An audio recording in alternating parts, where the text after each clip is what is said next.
Marcus Ellis stopped a kidnapping in 30 seconds flat. His daughter noticed the wrong shoes. He noticed everything else. The boy he saved was Theodore Whitfield, heir to a billion-dollar empire. The grandmother who thanked him with tears, Eleanor Whitfield herself. But here's what Marcus didn't know. The real danger wasn't the men he stopped. It was already waiting inside the mansion walls. Subscribe now and stay until the end. Comment your city so I can see how far this story goes. Here's what really happened. Dad, wrong shoes. Marcus's head snapped up. Zoe was staring across Riverside Library, her finger pointing at a janitor leading a boy toward the exit. What? Janitors wear work boots. He's wearing dress shoes. Marcus was already moving, the boy's face pale, frightened, the man's grip on his wrist too tight, the way they were moving too fast, too purposeful. Stay here. Dad, Zoe, don't move. 10 feet from the exit. Marcus closed the distance in 4 strides. Excuse me? The janitor turned, smiled. Wrong smile. Too smooth. Yeah. You dropped something. I don't think so. The man's hand tightened on the boy's wrist. The kid flinched. I'm pretty sure you did. Marcus positioned himself between them and the door. Right back by the reference desk. We're in a hurry. The janitor's voice had an edge now. Educated, polished. Nothing like the maintenance staff Marcus knew. Kid's sick. Mother's waiting outside. Funny. I didn't see his mother. The boy made a sound. Not quite a whimper. More like hope. Listen, buddy, back off. Someone call 911. Marcus projected his voice across the library. This man is taking a child. The janitor lunged for the door. Marcus was faster. 2 moves muscle memory from 2 tours and 100 bad situations. Face down. Arm locked. Professional. Clean. You're safe, Marcus said to the boy. Stay right there. The kid nodded, shaking, tears streaming, but he didn't run. He stood frozen, watching Marcus like he'd just seen something impossible. Chaos erupted. Shouting. Phone cameras. The head librarian, Mrs. Chen, rushing over her own phone out. Zoe! Marcus barked without looking. He'd heard her backpack bouncing 3 seconds ago. I'm here. His daughter dropped beside the boy. Hey, you're okay now. That's my dad. He's really good at this. At what? Keeping people safe. Sirens screamed closer. The man beneath Marcus had stopped fighting, gone still, and calculating. There's a van, the boy said suddenly. White van. 2 more men. Outside. Marcus's blood went cold. Mrs. Chen, tell them. White van, 2 suspects fleeing. She related, voice shaking. Police flooded in, weapons drawn. Marcus identified himself immediately, hands visible, no sudden movements. He knew this dance. An officer took over the suspect. Another approached Marcus.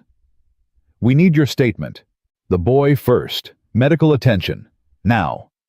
The officer nodded, waving over paramedics, but when they tried to move the boy away from Marcus, he grabbed Marcus's sleeve with both hands. No, don't leave. Marcus knelt down. Eye level. I'm not leaving. See those officers over there? I'll be talking to them. You'll be right here with the paramedics. You can see me. I can see you. Deal. The boy's grip loosened slightly. Promise. Promise. Okay. The next hour blurred. Questions, statements, security footage. The janitor's real name, Derek Manning. Record as long as Marcus's service file. And the boy, wrapped in a blanket, kept looking at Marcus like he was afraid to blink. Mr. Ellis. A detective approached. Woman 40, sharp eyes. You did good work today. My daughter noticed first. Still, most people wouldn't have acted. She paused. The boy's asking for you. Won't talk to anyone else. Would you mind? Marcus glanced at Zoe. She nodded. Go, Dad. The boy was in a conference room, small and scared and trying to be brave.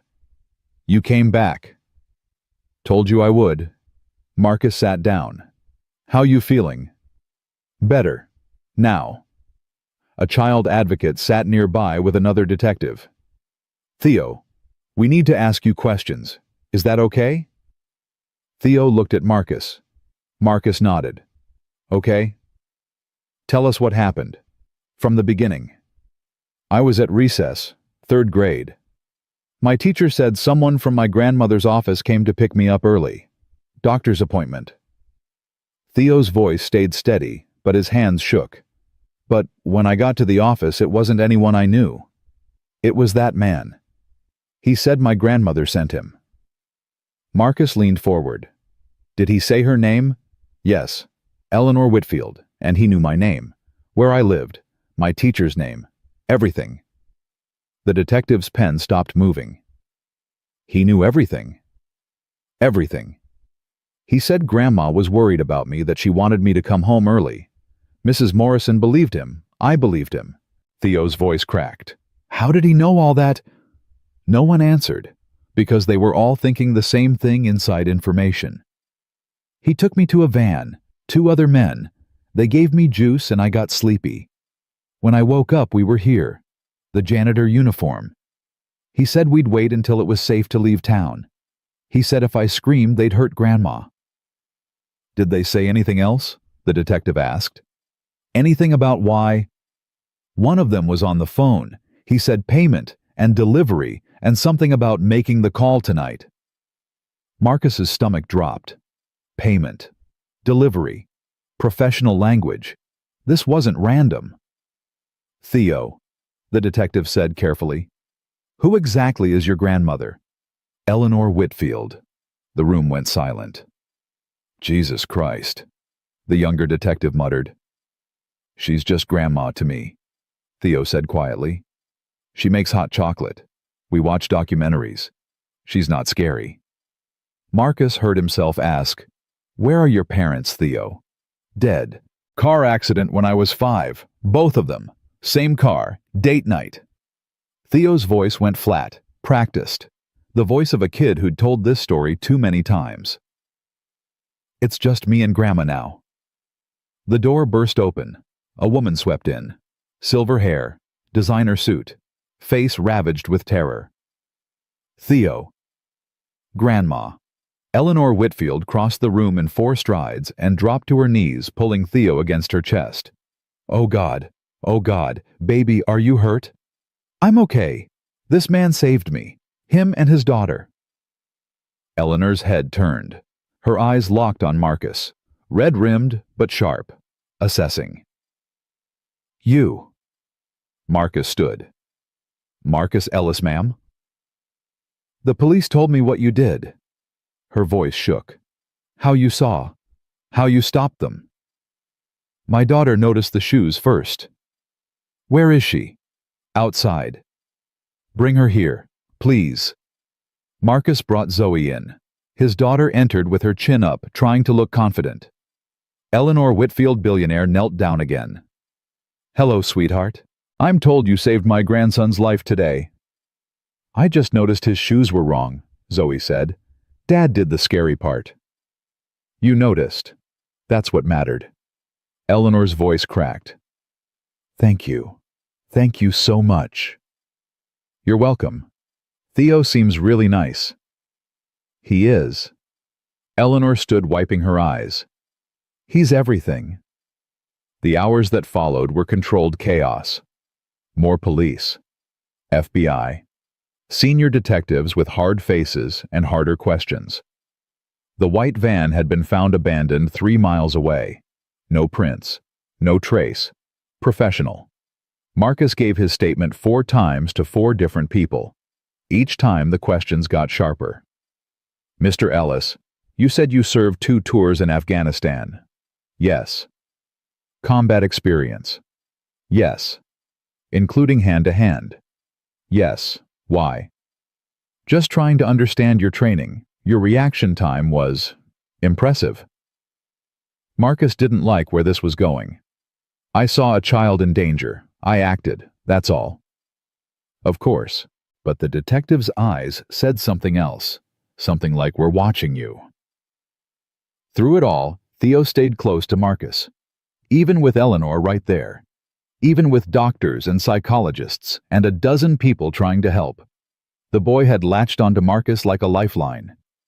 Finally, as shadows stretched long outside, Eleanor pulled Marcus aside. "Mr. Ellis, I need to speak with you. Privately."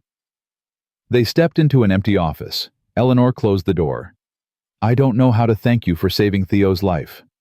"Ma'am, please, let me finish." She took a breath.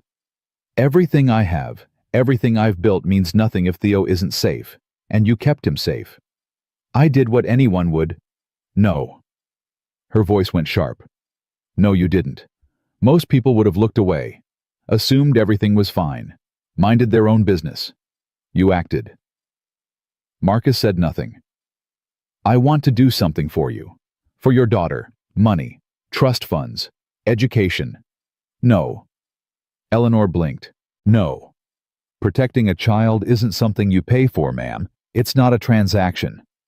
But I did what any decent person should do.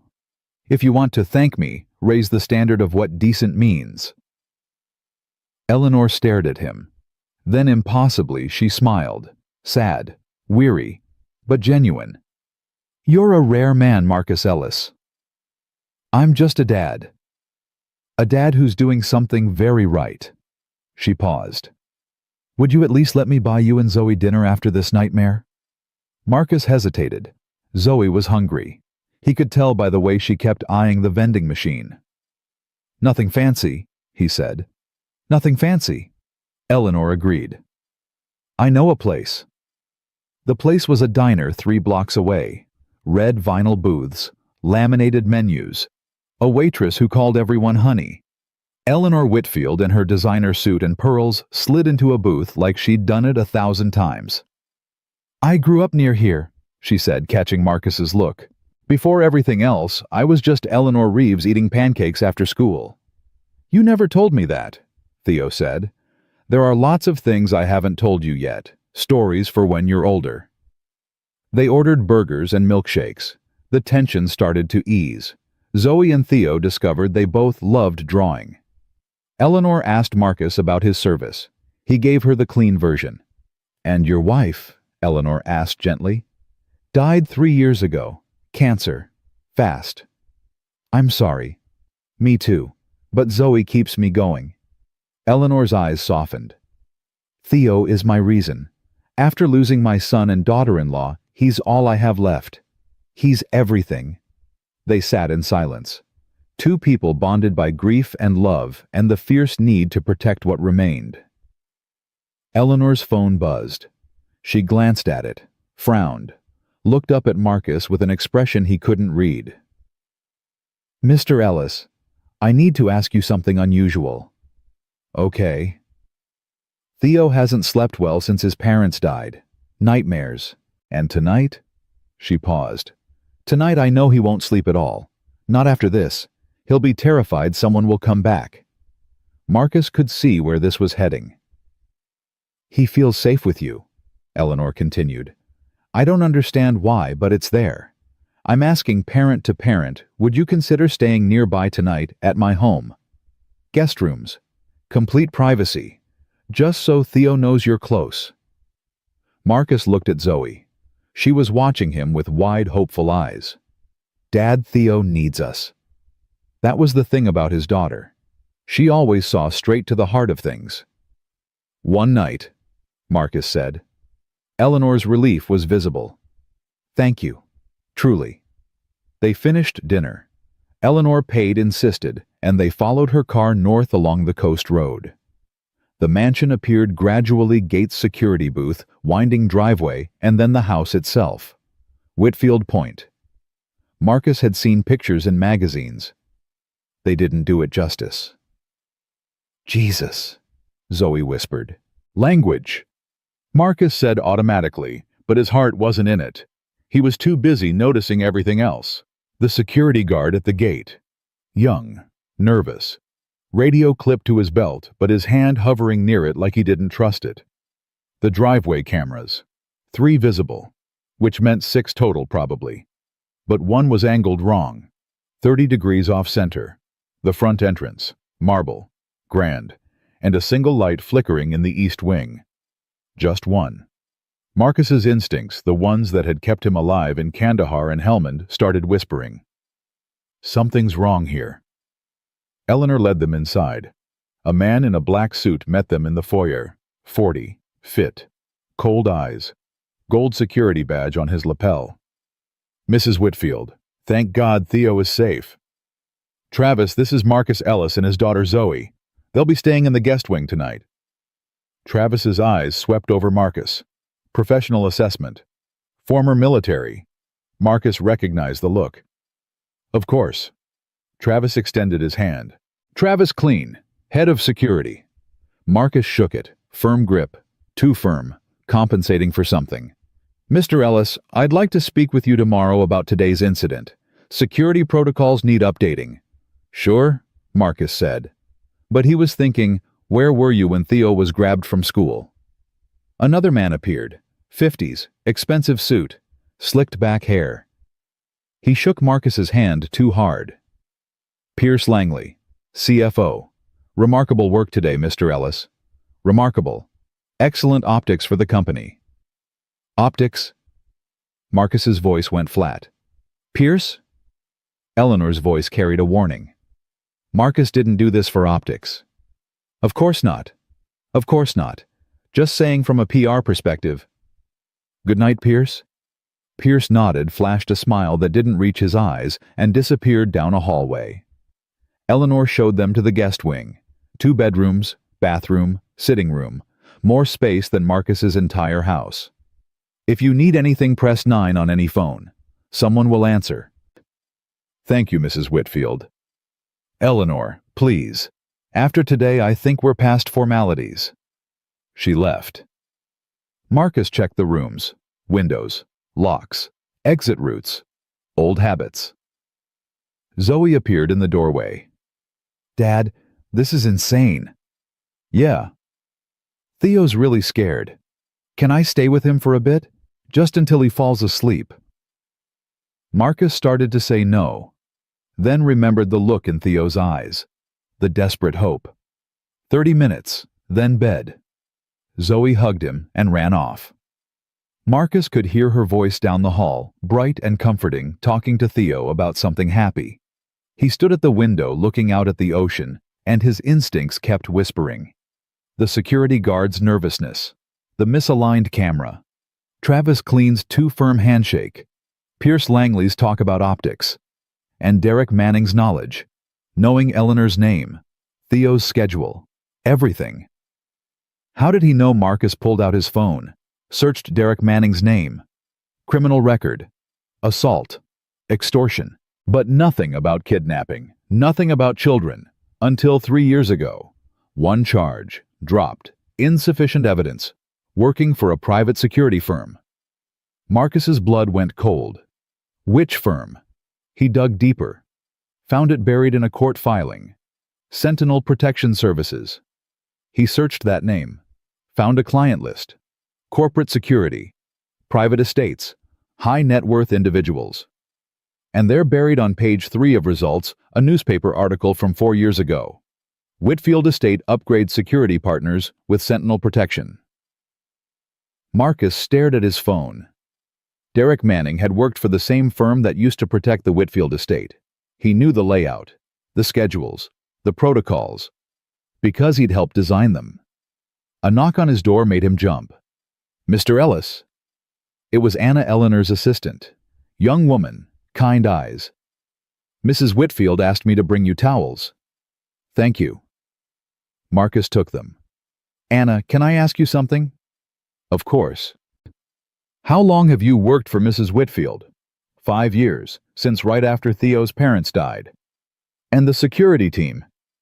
How long have they been here? Anna's expression shifted, just slightly. Travis came on 8 months ago, after the previous head of security retired. Why? Just curious. Who did you use before? What firm? I don't remember the name. Something Protection. Sentinel. No, wait. Sentinel was before. We switched companies 2 years ago after... She stopped. After what? Anna glanced down the hallway, lowered her voice. After there was an incident. Someone got onto the grounds. Late at night. They never caught him. Travis's firm Apex Security replaced them. Better protocols, he said.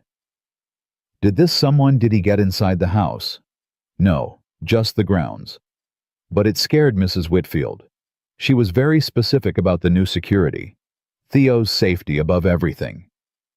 And yet Theo was taken from school today, in broad daylight, with all the new protocols. Anna's face went pale. My God, I didn't think about it that way. Maybe you should. Marcus softened his tone. I'm not accusing anyone, but if someone knew the old system and someone else designed the new system, there might be gaps, blind spots. Blind spots, Anna repeated. She looked shaken. Mr. Ellis Travis is very good at his job. He came with excellent references. I'm sure he did. It's probably nothing, just a soldier's paranoia. But Anna didn't look convinced, and neither was Marcus. She left. Marcus locked the door, checked it twice. Then he went to find Zoe. His daughter was sitting on Theo's bed, both of them drawing on a sketch pad. Theo looked calmer, almost peaceful. Time for bed, Zoe. 5 more minutes. You said that 20 minutes ago. Zoe grinned, guilty. Okay. Good night, Theo. Good night. Theo looked at Marcus. Thank you for staying. I feel safer now. Sleep well, buddy. Back in their room, Marcus tucked Zoe into the guest bed. Dad. Yeah. Do you think Theo will be okay? I think he has a grandmother who loves him very much, and people watching out for him. Like you. Like us. We're watching out for him too. Zoe smiled. Good. She fell asleep in minutes. Marcus sat in a chair by the window watching the ocean, thinking about security firms and dropped charges and the man with cold eyes and a too-firm handshake. His phone buzzed. Text from an unknown number. Thank you again for today. Sleep well. You're safe here. Eleanor. Marcus stared at those 3 words. You're safe here. Was that a promise or a hope? Because every instinct Marcus had, every lesson learned in 2 tours of combat was screaming one simple truth. They weren't safe, not even close. The danger at the library had been a symptom. The real disease was already inside these walls, and Marcus had just walked his daughter straight into it. Tomorrow he'd start asking the right questions. Tonight, he didn't sleep. He watched the ocean and the shadows, and waited for something to move in the dark. It never did. But Marcus knew better than to trust quiet nights. In his experience, the quiet ones were always the most dangerous. Morning came with salt air and questions Marcus couldn't answer. He found Zoe already awake, sitting at the guest room window with her sketchbook. She'd drawn the ocean, the cliffs, and in the corner a small figure watching from a tower. Couldn't sleep, Marcus asked. I slept okay. You didn't. His daughter was too observant for her own good. I'm fine. You're doing that thing where you check the door every 20 minutes. You did it after Mom died too. Marcus sat down beside her. I'm just being careful. Careful means you think something's wrong. Careful means I'm doing my job. Zoe looked at him with those eyes that were too old for 10 years. Dad, we can leave if you want. Theo will understand. No. The word came out harder than he intended. No, Theo needs us right now. We stay. Okay. She went back to her drawing. But Dad, that security guy, Travis, he was standing outside our room last night, around midnight, just standing there. Marcus's blood went cold. You're sure? I got up to use the bathroom, saw him through the crack in the door. He didn't knock, just stood there for like 5 minutes. Then he left. Why didn't you wake me? You were finally sleeping, and he didn't do anything, just stood there. Marcus pulled out his phone, checked the time, 6:45. He texted the number Eleanor had used last night. Marcus Ellis, need to speak with you this morning. Private. The response came in 30 seconds. Breakfast, 7:30, private dining room, third door on the left from main stairs. Get dressed, Marcus said. Nice clothes. We're having breakfast with Eleanor. Why nice clothes? Because we're about to accuse her head of security of something, and we need to look like we know what we're talking about. Zoe's eyes widened. Oh. 20 minutes later, they walked down marble hallways that probably cost more than Marcus's entire neighborhood. A woman in a staff uniform smiled at them.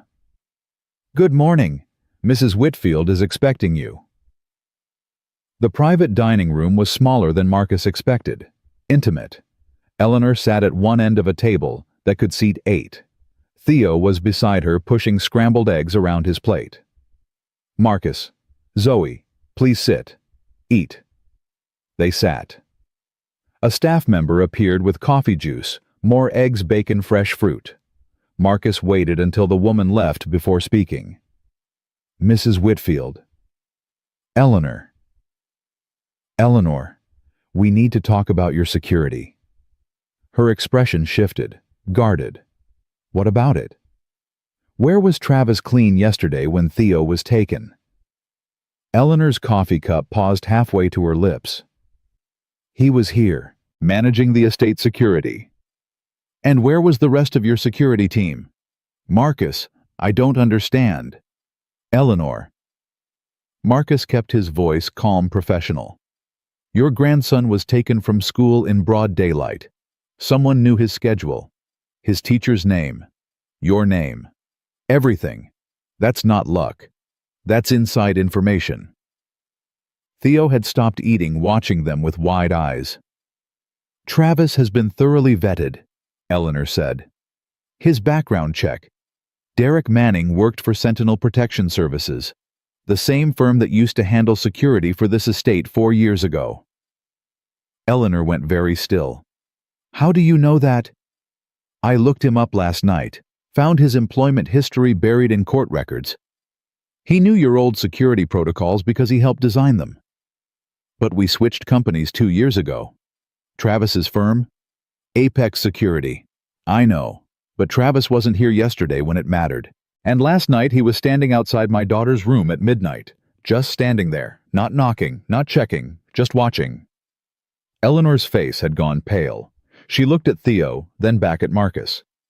You think Travis is involved? I think someone on your staff is feeding information to the wrong people. Maybe Travis, maybe not. But we need to find out before they try again. Try again? Theo's voice was small, scared. They're going to try again. No, sweetheart. Eleanor reached for his hand. No, we won't let that happen. How? Marcus asked. How are you going to stop it if you don't know who's helping them? Eleanor stood up abruptly. I need to make some calls. Marcus, stay here. Don't leave this room. Don't talk to anyone. Eleanor, please, just give me 1 hour. She left phone already pressed to her ear. Theo looked at Marcus with terrified eyes. Is Travis going to hurt us? I don't know, buddy, but your grandmother is handling it. What if she can't? Then I will. Zoe reached across the table and took Theo's hand. My dad's really good at handling things. You're safe with him. How do you know? Because bad people are scared of him. I can tell. When we're at the store and weird guys look at me, Dad just stands there and looks back at them, and they always leave. Always. Theo managed a small smile. Your dad is like a superhero. Not a superhero. Just a dad. But a really good one. Marcus felt something tighten in his chest. He wasn't sure he deserved that kind of faith. The door opened. Anna stepped in, looking worried. Mr. Ellis, Mrs. Whitfield asked me to stay with you and the children while she makes some calls. What kind of calls? I don't know, but she looked upset, really upset. Marcus studied her. Anna seemed genuine. Young Ernest obviously devoted to Eleanor and Theo. But then again, Derek Manning had probably seemed trustworthy too. Anna, how much do you know about Travis Clean? Not much. He came highly recommended. Former FBI, I think. Or Secret Service. Something like that. You think or you know. I know he said FBI, but I never saw his credentials. He showed them to Mrs. Whitfield when he was hired. And Pierce Langley? The CFO. Anna's expression shifted. Something uncomfortable crossed her face. What about him? You don't like him. I didn't say that. You didn't have to. Anna glanced at the children, then lowered her voice. Pierce has been pushing Mrs. Whitfield to make some changes to Theo's trust fund. Something about restructuring for tax purposes. She's been resisting. They've argued about it several times in the past month. What kind of changes? I don't know the details, but Pierce kept saying things like, if anything happens to the boy, and we need to plan for contingencies. It made my skin crawl. Marcus's instincts started screaming. If anything happens to Theo, what happens to the money? I assume it goes to Mrs. Whitfield, but she's in her 60s. If something happened to both of them... Anna trailed off, realization dawning on her face. Oh my God, Pierce would have control. As CFO, he'd manage the estate until it could be properly distributed. How much money are we talking about? Billions. The pharmaceutical patents alone are worth... She stopped. You think Pierce was involved in yesterday? I think someone knew way too much, and I think money is usually the answer when the question is why. The door burst open again. Travis Clean stood there, his face hard. Mr. Ellis, Mrs. Whitfield wants to see you. Now. I'm having breakfast with my daughter. It wasn't a request. Marcus stood up slowly. Where is she? Her office. Follow me. Dad, Zoe started. Stay here with Anna and Theo. Don't leave this room. But, Zoe, I'll be fine. Marcus followed Travis down hallways he didn't recognize. Wrong direction from where Eleanor had gone. Away from the main house. This isn't the way to her office, Marcus said. Security office first. Need to go over some protocols with you. Eleanor wanted to see me. After we talk. Every instinct Marcus had was telling him to turn around, grab his daughter, and run. But he needed to know, needed to understand what was happening. The security office was in a converted wing, monitors covering one wall, showing camera feeds from around the estate. 2 other guards were present, young, nervous-looking. Travis closed the door, locked it. Okay, Marcus said quietly. Let's talk. You've been asking questions. That's what happens when children get kidnapped. You've been digging into my background, my credentials, making accusations. I've been doing my job, protecting Theo. That's my job. Then why wasn't he protected yesterday? Travis's jaw tightened. You don't know what you're dealing with here. Then educate me. This estate has threats coming from every direction. Business rivals, disgruntled former employees, zealots who think pharmaceutical companies are evil. I manage security for all of it, every single day. And you show up for one afternoon and think you understand? I understand that Theo was taken on your watch. I understand that the man who took him used to work for the security firm that protected this place. And I understand that you were standing outside my daughter's room at midnight, like some kind of creep. I was checking the perimeter. By standing still outside a 10-year-old girl's bedroom. Travis took a step forward. So did the 2 other guards. Marcus registered their positions, their stances, their probable skill levels. Military trained, maybe, but sloppy, overconfident. You need to be very careful, Mr. Ellis, Travis said. This isn't Afghanistan. You're not a soldier anymore. You're a guest in this house, and guests who make trouble tend to leave quickly. Is that a threat? It's advice. Here's some advice for you. Marcus's voice went cold. Stay away from my daughter. Stay away from Theo.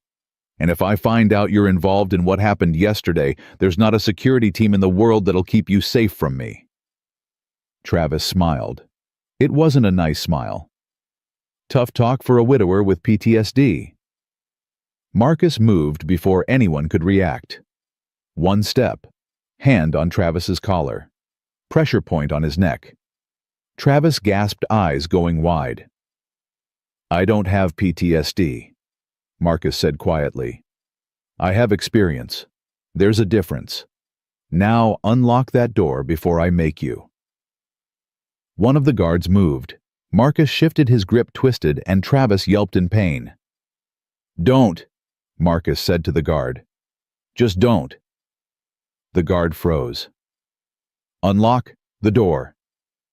Travis fumbled for the keys, dropped them, picked them up with shaking hands, unlocked the door. Marcus released him and walked out without looking back. He found his way back to the dining room. Zoe, Theo, and Anna were exactly where he'd left them. "Dad." Zoe stood up. "What happened?" "We're leaving. Pack your things." "But..." "Now, Zoe." Anna stood up. "Mr. Ellis, please. Mrs. Whitfield is trying to help. She's on the phone with the FBI right now." "Then she can call me when this is sorted out. But my daughter's not staying in a house where the head of security threatens us." "He threatened you." "Doesn't matter. We're gone." "Marcus, wait." Eleanor appeared in the doorway, slightly out of breath. "Please wait. I just spoke with a friend at the FBI. They're sending someone to investigate Travis. There's something wrong with his background check. Some inconsistencies." "How long will that take?" 24 hours, maybe 48. Too long. Please." Eleanor looked at Theo, who'd gone very pale. "Please don't leave. Theo needs you. And honestly, I'm not sure I trust anyone else right now. Travis is confined to the security office. I've brought in outside contractors to manage the grounds. Pierce is being watched. You and Zoe are the only people I'm certain aren't involved in this." Marcus looked at his daughter. Zoe was watching Theo, who looked like he might cry. "Dad, we can't leave him," Zoe whispered. "We're not responsible for him." "Yes, we are. We saved him. That means we have to keep saving him." "That's not how it works." "That's exactly how it works." Marcus closed his eyes. His wife used to say the same thing, about stray cats and injured birds and every lost cause that crossed their path. Zoe had inherited that quality, that beautiful, terrible need to help. 48 hours, Marcus said. "That's it. Then we're gone whether this is resolved or not." Eleanor's relief was visible. "Thank you, truly. I've arranged for you and Zoe to have rooms in the family wing, near Theo, near me, more secure. What about Travis?" "He won't come near you. I've made that very clear." "And Pierce?" "Pierce is being cooperative, for now, but I'm watching him closely." The rest of the morning was spent moving to new rooms, settling in, trying to establish some normalcy. Zoe and Theo disappeared into Theo's playroom. Marcus could hear them laughing, drawing, playing games that involved elaborate rules only they understood. Eleanor found him standing in the hallway listening to the children. "Thank you for staying." "Don't thank me yet. This isn't over." "I know." She hesitated. "Can I ask you something personal?" "You can ask." "Your wife. How long were you married?" 12 years. Met her when I was on leave. Married her 6 months later. Best decision I ever made." "How did you know that she was the one?" Marcus thought about it. "She made me want to be better, not different. Just better. And when things got hard, she never ran. She stayed. She fought." "She sounds remarkable." "She was. Zoe is lucky to have you. I'm lucky to have her. She's the only reason I didn't fall apart when Sarah died." Eleanor nodded. "Theo is the only reason I survived losing my son. Children have a way of anchoring us, don't they?" "Yeah, they do." They stood there in companionable silence, two people bound by loss and love and the desperate need to protect what remained. A scream shattered the quiet. Zoe's voice, terrified. Marcus ran. Down the hallway, through doors following the sound. Eleanor was right behind him. The playroom door was open. Zoe and Theo stood in the corner holding each other. On the floor in front of them was a phone, playing a video. Marcus picked it up. His blood went cold. The video showed the library, yesterday, from an angle that shouldn't exist.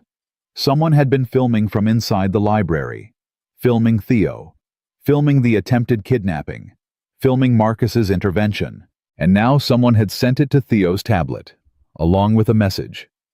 Next time the soldier won't be there. Eleanor made a sound like she'd been punched. Oh God. Marcus checked the message details. Sent from an unknown number. Untraceable. How did they get this number? Eleanor demanded. Theo's tablet is private, secure. Someone gave it to them, Marcus said. Someone inside this house. Travis. Is locked in the security office. This happened 10 minutes ago. He couldn't have sent it. Eleanor's face went white. Then who? Marcus looked at the video again. The angle, the position. Someone had been standing by the reference desk filming everything. Who else has access to Theo's tablet? Marcus asked. Just me and Anna. And Pierce. He set up all our devices 6 months ago. Security protocols, he said. Pierce. Marcus pulled out his phone and called 911. What are you doing? Eleanor asked. Getting real police here, not FBI in 48 hours. Real cops who can lock people up right now. But Pierce is powerful. He has lawyers. I don't care. That video is evidence.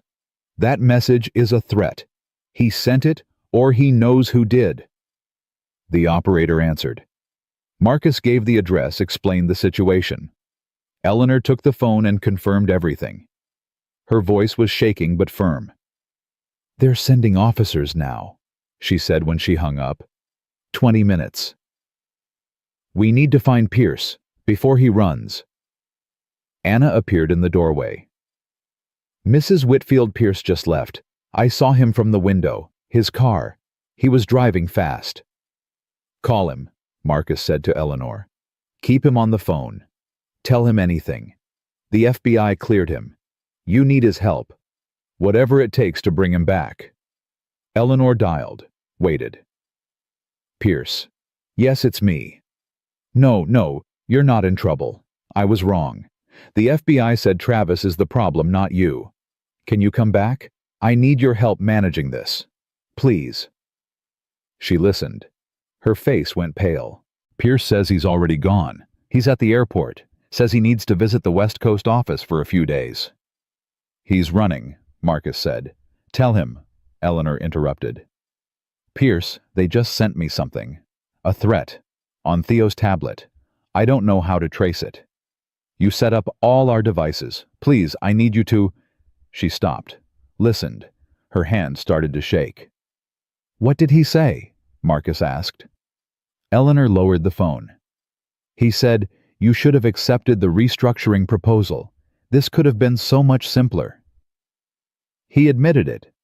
Not directly. But yes, he admitted it. Keep him talking. Eleanor put the phone on speaker. Pierce, I don't understand.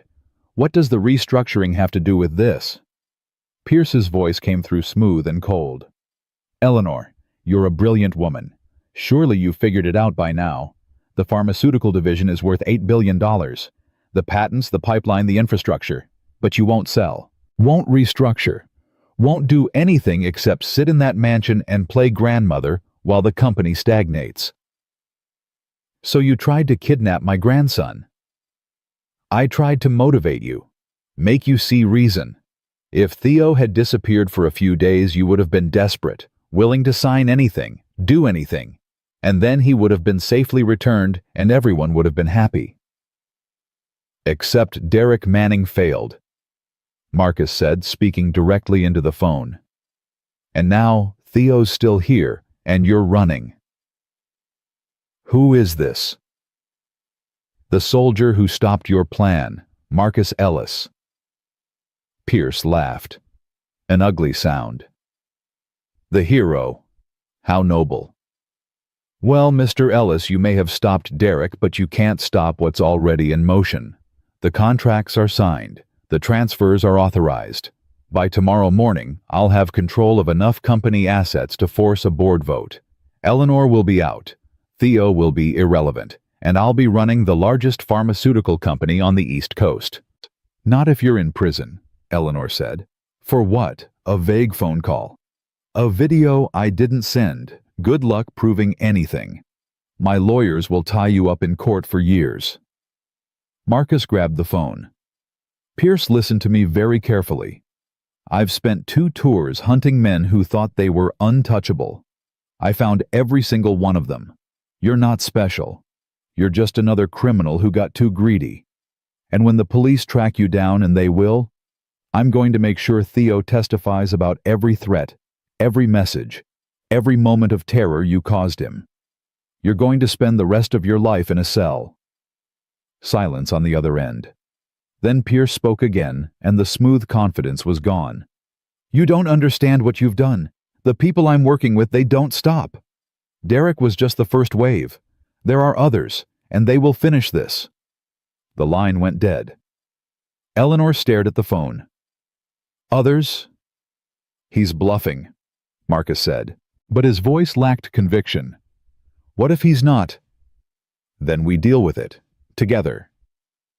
Theo and Zoe had been silent through all of this, huddled together in the corner. Now Theo spoke, his voice small and scared. Are more bad men coming? Marcus knelt down in front of him. Maybe. I don't know. But here's what I do know. Your grandmother loves you. I'm here. Zoe's here.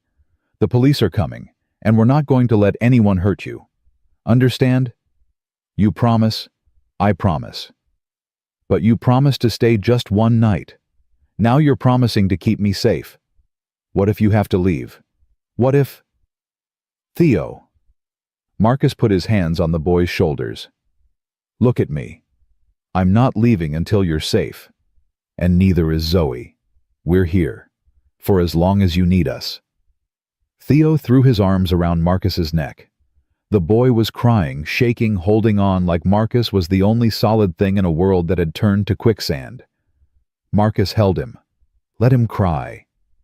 Zoe joined the hug. Then Eleanor. 4 people bound by fear and hope, and the determination to survive whatever came next. Sirens wailed in the distance. The police were coming. But Marcus couldn't shake Pierce's words. There are others, and they will finish this. The police arrived in force. 3 cruisers, 2 detectives, and enough questions to fill the rest of the afternoon. Marcus told them everything. Eleanor corroborated. Anna provided documentation. Theo's tablet was bagged as evidence along with the threatening video. Detective Sarah Chen, no relation to the librarian, listened to Pierce's recorded phone call 3 times. This is good, she said. This is very good. We've issued an APB for Pierce Langley. Airport security has his photo. He won't get far. What about the others? Marcus asked. Pierce said there were others coming. Could be bluffing. Could be real. Either way, we're posting officers here. 24-hour protection until we sort this out. Eleanor nodded, relief visible on her face. Thank you. Truly. Ma'am, I need to ask. How much access did Pierce have to your financial systems? Complete access. He's been our CFO for 8 years. He knows everything. Then we need to freeze your accounts. All of them. If he's been moving money, we need to stop it now. Eleanor pulled out her phone and started making calls. Lawyers, accountants, board members. Her voice was steady, but Marcus could see her hands shaking. Travis Clean was brought in for questioning next. He sat in Eleanor's study with his arms crossed, face hard. I had nothing to do with this, Travis said. Pierce set me up, made it look like I was the problem. Why would he do that? Detective Chen asked. Because I was asking questions, about payments, about security protocols that didn't make sense. Pierce told me Mrs. Whitfield wanted things done a certain way, but when I tried to confirm with her directly, he'd always intercept. Said she was too busy, too stressed. Eleanor leaned forward. What kind of payments? To Sentinel Protection Services, your old security firm. $50,000 a month, for consulting services that never happened. I flagged it 2 weeks ago. Pierce said it was for ongoing threat assessment. I didn't buy it, so I dug deeper. Found out Derek Manning was still on their payroll. Marcus's blood went cold. You knew Derek Manning worked there? Not until 2 weeks ago, and I didn't know he was involved in kidnapping. I thought it was just financial fraud. Pierce paying himself through shell companies. Did you tell anyone? Detective Chen asked. I was going to tell Mrs. Whitfield this week, but then yesterday happened, and suddenly I'm the suspect. Travis looked at Eleanor. I'm sorry, I should have come to you sooner. Eleanor studied him for a long moment. Why didn't you? Because Pierce implied you knew, said you'd approved everything. I didn't want to accuse you of fraud without proof. So instead you watched my daughter's room at midnight, Marcus said. Travis flushed. I was checking for cameras. Pierce mentioned installing extra security in the guest wing. I thought he might be monitoring you. Listening. I was looking for equipment. Did you find any? No, but that doesn't mean it's not there. Pierce is smart. He'd hide it well. Detective Chen made a note. We'll sweep the house. Check for surveillance equipment. Mr. Clean, you're not under arrest, but don't leave town. I'm not going anywhere. I want to see this through. The sweep took 3 hours. They found cameras in 6 locations that weren't part of the official security system. 2 in the guest wing, 1 in Eleanor's office, 3 in Theo's playroom and bedroom. He was watching everything, Eleanor said, her voice hollow. Everything. For how long? Marcus asked. The tech examining the equipment checked timestamps. At least 4 months, maybe longer. 4 months. Eleanor sat down heavily. He's been planning this for 4 months. Probably longer, Detective Chen said. The cameras are just what we can prove. Who knows what else he did? Anna appeared in the doorway, her face pale. Mrs. Whitfield. The bank called. Pierce tried to transfer $40 million this morning. They stopped it, but only because you'd already called to freeze the accounts. If you'd waited another hour. Eleanor closed her eyes. He would have had it.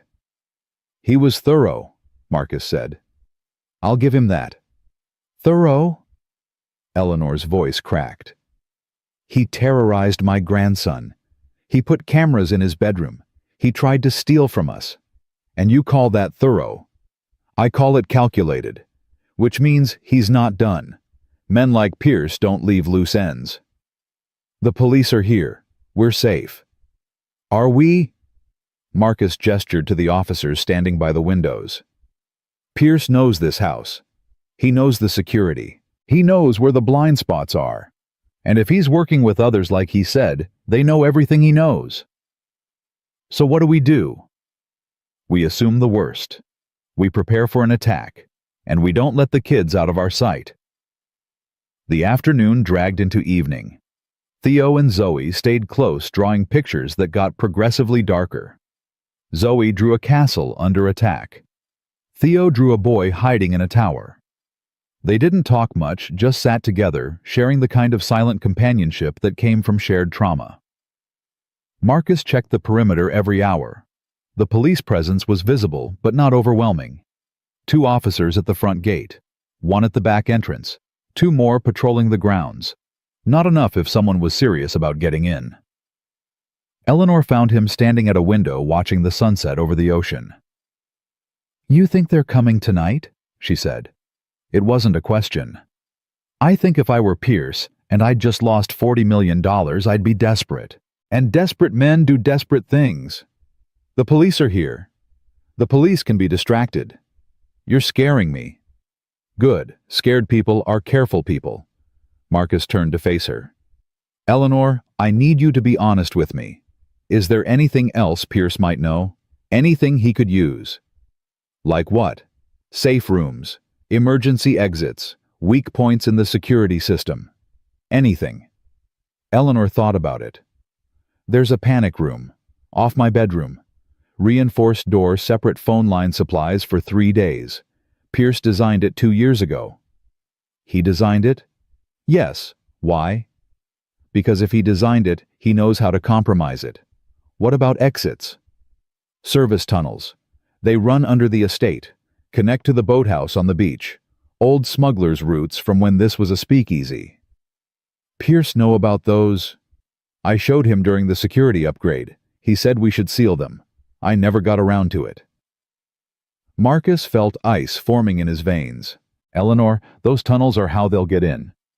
But the police are watching the front gate and the main entrances. They're not watching for someone coming up through the floor. Marcus pulled out his phone and called Detective Chen. We need officers in the basement, now. There are service tunnels that connect to the beach. How many tunnels? I don't know. At least one. I'll send someone down. Marcus hung up and looked at Eleanor. Get the kids. Move them to your bedroom. Lock the door. Don't open it for anyone except me or Detective Chen. Understood? Marcus, you're frightening me. I'm trying to keep you alive. There's a difference. Now go. Eleanor went. Marcus heard her calling for Theo and Zoe, her voice artificially bright. Come on, darlings. We're having a sleepover in Grandma's room. Won't that be fun? Marcus found Travis in the security office monitoring camera feeds. See anything? Marcus asked. Nothing. It's too quiet. I know. That's what worries me. Marcus studied the monitors. These cameras, are they on a closed circuit? Should be. But if Pierce had access, he could be watching right now. Travis swore. I didn't think of that. Kill the feeds, all of them. Go to manual patrols only. That'll leave us blind. We're already blind. At least this way Pierce is too. Travis hesitated, then nodded. He killed the power to the camera system. The monitors went black. Now we wait, Marcus said. They didn't have to wait long. At 10:47 the lights went out. Complete darkness. Not just the house lights. Everything. Backup generators, emergency lighting, even the glow from computer screens. Someone had killed the main power and disabled the backups. Marcus grabbed his phone, using it as a flashlight. Travis, where's the electrical room? Basement, east wing. That's where they'll be. Call Detective Chen. Tell her we're under attack. Marcus ran. Down hallways he'd memorized that afternoon, down stairs that creaked under his weight, into the basement, where the air smelled of salt water and old stone. He could hear voices ahead. Low. Professional. At least 3 men. He slowed down, moving quietly now, old training taking over. The voices were coming from the electrical room. The door was open, light from flashlights spilling out. Power stays off for 20 minutes. That's the window. What about the cops? Distraction team will handle them. We just get the kid and go. And the soldier. If he gets in the way, we deal with him. Marcus recognized one voice. Derek Manning. The man from the library. He'd made bail or escaped or been released. It didn't matter how. He was here. Marcus pulled back, thinking fast. 3 men. Armed, probably. He had surprise and training, but they had numbers and weapons. He needed backup. His phone buzzed. Text from Detective Chen. Officers report disturbance at front gate. Possible intruder. Where are you? Marcus typed back. Basement. 3 suspects. Armed. Send everyone. He put the phone on silent and moved closer. The men were emerging from the electrical room, now heading for the service tunnels. Marcus let them pass, then followed at a distance. The tunnels were narrow, damp, and cold. The men moved confidently, like they'd practiced this route. They knew exactly where they were going. Straight to Eleanor's bedroom. Marcus pushed past them in the darkness, using a parallel tunnel Travis had mentioned. He came up through a service door into the hallway, outside Eleanor's room, and knocked quietly. Eleanor, it's Marcus. Open up. The door cracked open. Eleanor's face appeared frightened in the glow of her phone. They're coming, Marcus said. Through the tunnels, 3 men. We need to move now. Where? Anywhere but here. Come on. Eleanor grabbed Theo and Zoe. The children were already dressed, already scared. They'd heard the edge in Marcus's voice. Follow me. Stay quiet. Stay close. They moved down the hallway, away from Eleanor's bedroom toward the main stairs. Behind them, Marcus could hear sounds, scraping, voices. The men were coming up through the floor. "Faster," Marcus urged. They reached the stairs, started down. A shout echoed from above. "There! They're running!" Footsteps pounded after them. Fast, getting closer. Marcus pushed Eleanor and the kids ahead. "Go! Get to the front gate. Find Detective Chen." "What about you?" "I'll slow them down. Go!" Eleanor hesitated for 1 second, then ran with the children. Marcus turned to face the men coming down the stairs. Derek Manning was first. He saw Marcus and smiled. "The hero. Should have stayed in your lane, soldier. Should have stayed in prison." Derek had a gun. He raised it. Marcus was already moving, closing the distance before Derek could aim properly. 2 moves. Disarm. Control. The gun clattered away. But the other 2 men were right behind. One grabbed Marcus from behind. The other threw a punch that connected with Marcus's ribs. Pain exploded. Old injuries flaring. Marcus twisted, broke the hold, drove an elbow back. Bone crunched. The man behind him screamed. Marcus ducked. The next punch swept the legs and put the second man down hard. Derek was scrambling for his gun. Marcus kicked it away, then kicked Derek in the chest. Derek went down, gasping. "Stay down," Marcus said. "It's over." "No." Derek wheezed, grinning. "It's not." That's when Marcus heard it. Zoe screaming. He ran, out of the house across the lawn toward the sound. Eleanor was ahead. Theo beside her, but Zoe was gone. A van was pulling away door, sliding shut, and Marcus could see his daughter's face through the window. Terrified. Reaching for him. "Dad!" Marcus ran faster than he'd ever run in his life. But the van was accelerating, getting away, taking his daughter. He stopped chest heaving, watching the taillights disappear down the driveway. Eleanor caught up to him. Oh God, Marcus, I'm so sorry." Detective Chen arrived with officers. "We've got 3 suspects in custody inside. What happened?" "They took my daughter." Marcus's voice was hollow. Empty. "They took Zoe." "We'll find her. No." Marcus turned to look at her. "I'll find her. Tell me you got a plate number. Tell me something." "The gate camera caught it. We're running it now." Marcus's phone rang. Unknown number. He answered. "Mr. Ellis." Pierce's voice. Calm, controlled. "I believe I have something of yours. If you hurt her." "She's fine, for now. But her safety depends on your cooperation." "What do you want?" "Eleanor Whitfield signs over control of the pharmaceutical division to me. Full transfer of assets. No lawyers, no delays. She does this in the next 2 hours, and your daughter comes home safe. Eleanor will never. Then your daughter dies, along with Theodore. Because yes, Mr. Ellis, we have them both. That scream you heard. That was the distraction. My men grabbed Theo while you were busy saving Zoe. Now I have both children, and Eleanor will do exactly what I say, or she'll never see her grandson again." Marcus's world tilted. He looked at Eleanor. Her face had gone white. "Theo," she whispered. "Where's Theo?" Marcus looked around. The boy was gone, taken in the chaos. While Marcus had been focused on Zoe, someone had grabbed Theo. "You son of a—" "2 hours, Mr. Ellis. Tell Eleanor. 2 hours or the children die." The line went dead. Eleanor sank to her knees. No, not Theo. Please, not Theo." Marcus's hands were shaking. His daughter, his little girl, in the hands of a man who'd just threatened to kill her. Detective Chen was on her radio calling for backup, issuing an Amber Alert, mobilizing every resource they had. But Marcus knew it wouldn't be enough. Pierce was too smart, too prepared. He'd planned for everything. Except one thing. Marcus knelt down beside Eleanor. "Look at me. Eleanor, look at me."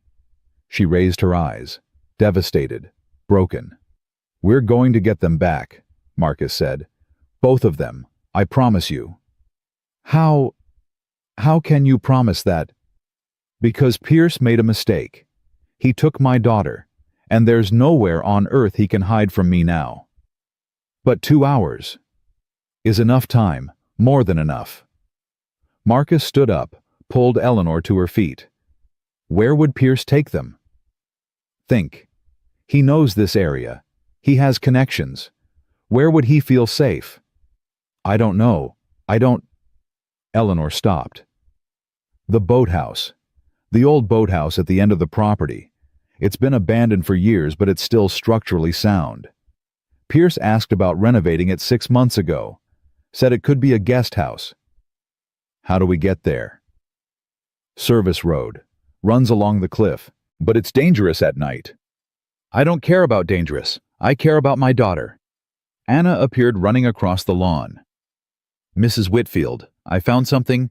She held up a sketchbook. Zoe's sketchbook. It was on the ground near the gate. She must have dropped it. Marcus took it, flipped through pages. Zoe's drawings. The castle, the tower, the boy. And then on the last page, a new drawing. A truck with a fish decal.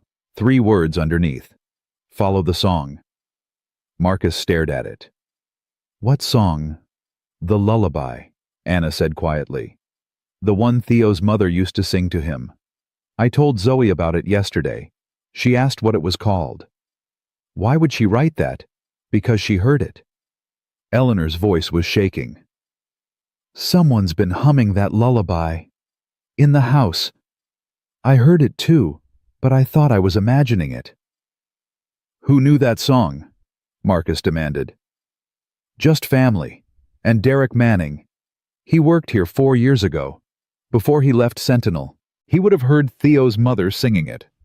Marcus looked at Detective Chen. Derek Manning is in custody. Yes, all 3 men from the basement. I need to talk to him, now.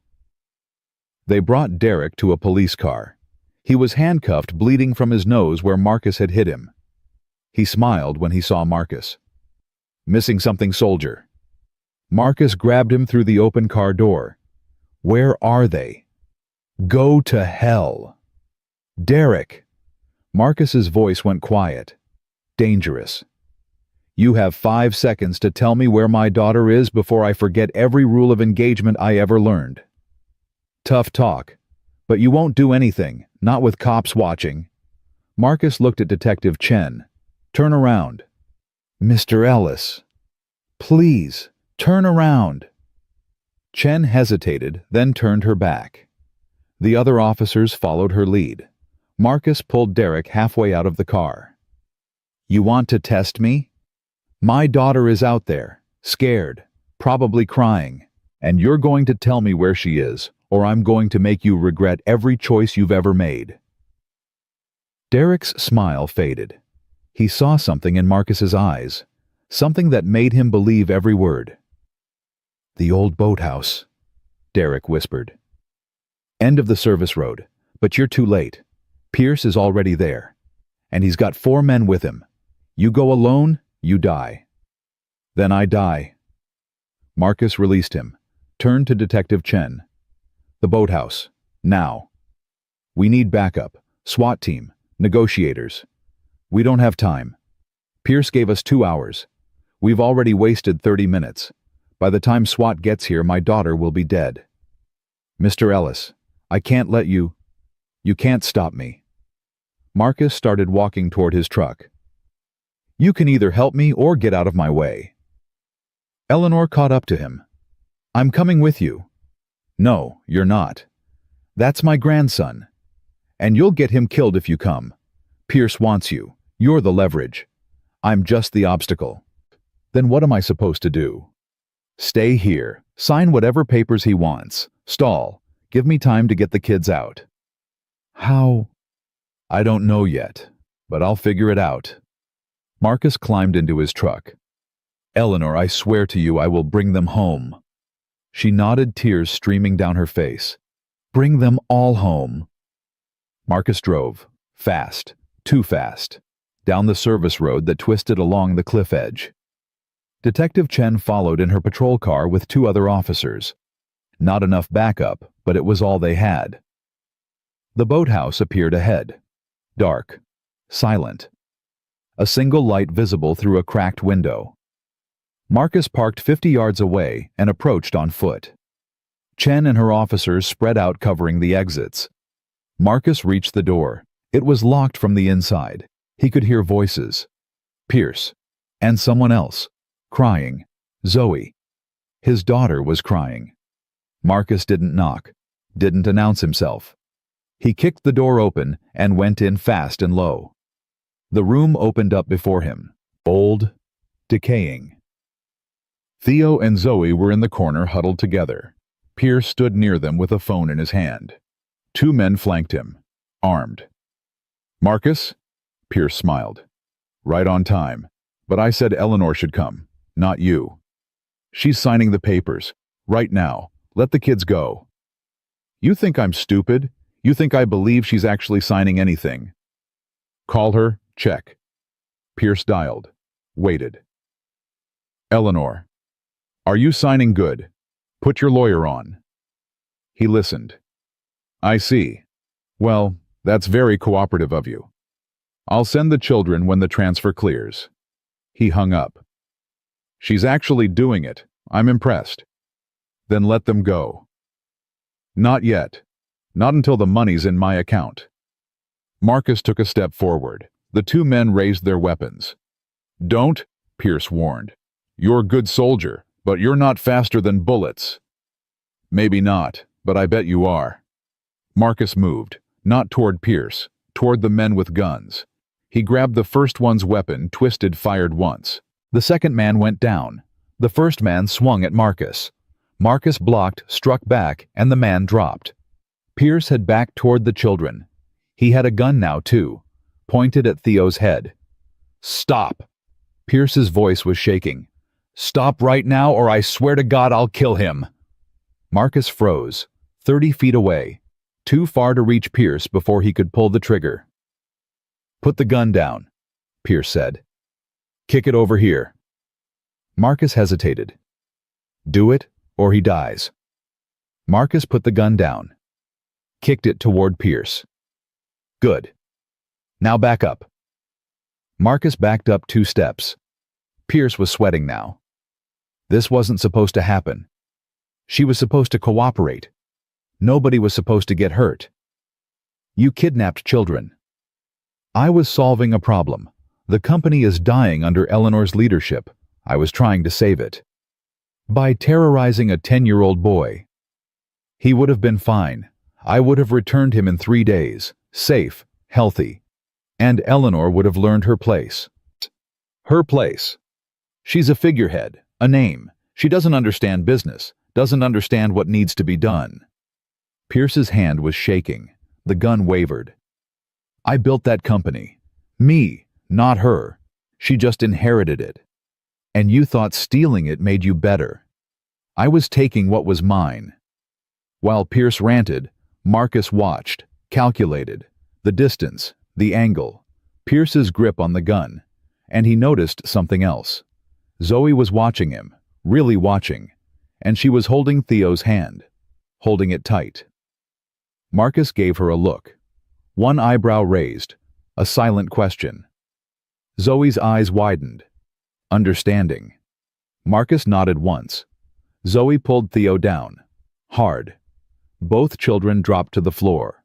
Marcus was already moving. He covered the distance in 3 strides. Pierce turned, tried to aim, but Marcus was too fast. He grabbed Pierce's wrist twisted, and the gun fired harmlessly into the ceiling. They went down hard. Pierce fought back surprising strength for a businessman. But Marcus had fought insurgents in Afghanistan. Pierce didn't stand a chance. In 30 seconds, Pierce was face down with Marcus's knee in his back. It's over, Marcus said. Detective Chen burst through the door with her officers. Everyone okay? We're okay, Marcus said. He looked at his daughter. Zoe, you hurt. I'm okay, Dad. Zoe ran to him, threw her arms around his neck. I knew you'd come. I knew it. Always, baby. Always. Theo stood up slowly, shaking, but unharmed. Is it really over? Yeah, buddy, it's really over. Officers were everywhere now, securing Pierce, checking the other men, calling for medical. Marcus held his daughter and didn't let go until Eleanor came running through the door. "Theo?" Eleanor swept her grandson into her arms. "Oh God! Oh, thank God!" Theo clung to her. "Grandma, I was so scared." I know, but you're safe now. Marcus saved you." "Marcus and Zoe saved me." Theo reached out and took Zoe's hand. They both did. Eleanor looked at Marcus with tears streaming. "Thank you. How do I ever thank you?" "You don't. You just keep him safe. That's enough." They walked out of the boathouse together. Police lights were everywhere now, ambulances, news vans showing up. But Marcus barely noticed. His daughter was safe. Theo was safe. They were all safe. That was all that mattered. The hospital discharged Theo and Zoe 3 hours later. Minor bruises, dehydration, shock, but alive.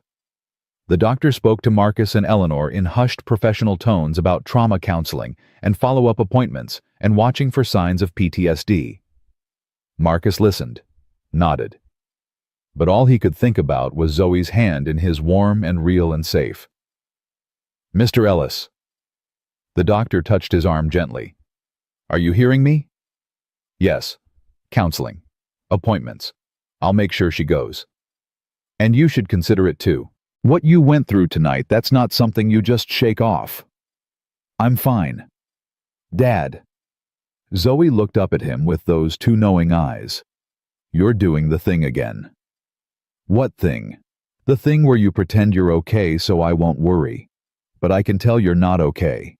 Your hands haven't stopped shaking since we left the boathouse." Marcus looked down. His daughter was right. His hands were trembling. Adrenaline crash. Combat stress. Call it whatever clinical term made it sound manageable. The truth was simpler and more terrifying. He'd almost lost her. "I'm scared," Marcus admitted quietly. "I'm really scared that this isn't over, that someone else will try something, that next time I won't be fast enough." Eleanor sat down beside him. "Marcus Pierce is in custody. Derek Manning is in custody. All of them are locked up. It's over." "Is it Pierce had connections, resources? What if there are others we don't know about?" "Then we deal with them, together." Eleanor's voice was firm. "You don't have to carry this alone anymore. Let me help. Let the police help. Let all of us help." Theo climbed into Eleanor's lap, exhausted but unwilling to be separated from her. "Marcus, are you going to leave now? Now that we're safe?" Marcus looked at his daughter. Zoe's expression was complicated. Part of her wanted to go home back to their quiet life, their small house, their predictable routines. But another part, the part that had bonded with Theo through shared terror and survival, didn't want to leave him. "Zoe, what do you think?" "I think Theo's going to have nightmares. Really bad ones. And I think he needs someone who understands." "You have nightmares?" Zoe nodded. "After Mom died, for like a year, Dad would sit with me every night until I fell asleep. Sometimes he'd still be there in the morning asleep in the chair by my bed." Theo looked at Marcus with something like hope. "You'd do that for me." "Buddy, I'd do that for anyone who needed it.